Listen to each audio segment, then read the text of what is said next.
সম্প্রতি ডক্টর মোহাম্মদ ইউনূসের বক্তব্য অনুযায়ী বাংলাদেশকে কেউ অস্থিতিশীল করতে চাইলে চারদিক থেকে অস্থিতিশীলতা ছড়িয়ে পড়বে। প্রতিবেশী মিয়ানমার, ভারতের সেভেন সিস্টার্স, পশ্চিমবঙ্গের সব জায়গায় ছড়িয়ে যাবে এই অস্থিতিশীলতা। এই বক্তব্যের পরই নতুন আলোচনার জন্ম নেয় এই সেভেন সিস্টার্সকে নিয়ে। কেন ভারতের সেভেন সিস্টার্স এত গুরুত্বপূর্ণ? বাংলাদেশের জন্য ভারতের ৭টি গুরুত্বপূর্ণ রাজ্য তাদের মানচিত্র থেকে ভৌগোলিক অবস্থানের ভিত্তিতে অনেকটাই বিচ্ছিন্ন।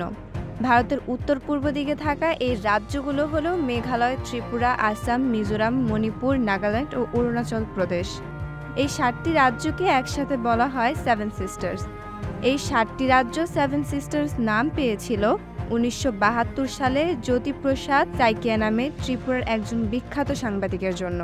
তিনি প্রথম রেডিওর একটি টক শোতে সর্বপ্রথম সেভেন সিস্টার্স নাম উল্লেখ করেন। তিনি এছাড়াও এই ৭টি রাজ্যের উপর একটি বইও লেখেন যার নাম ল্যান্ড অফ সেভেন সিস্টার্স।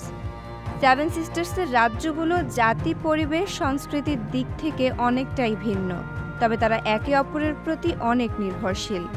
এসব রাজ্যের বেশিরভাগ মানুষই নানা আদিবাসী এবং উপজাতি সম্প্রদায়ের।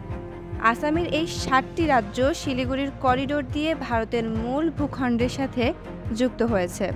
ভূখণ্ডের আকৃতি এবং মানচিত্রের মুরগির ঘাড়ের মতো দেখতে হওয়ায় একে চিকেন স্নেকও বলা হয়। তবে এই পথ দিয়ে ভারতের সাথে যোগাযোগ ব্যবস্থা সময় সাপেক্ষ ও অত্যন্ত ব্যয়বহুল। ফলে বাংলাদেশের মধ্য দিয়ে এই ৭টি রাজ্যের সাথে সড়ক, রেল, নৌপথে ট্রানজিট স্থাপনে ভারত বেশ আগ্রহী। এই ট্রানজিট ভারতের নিজস্ব স্বার্থ হাসিল করলেও বাংলাদেশের অর্থনৈতিক, রাজনৈতিক দিক দিয়ে শুভকর নয়।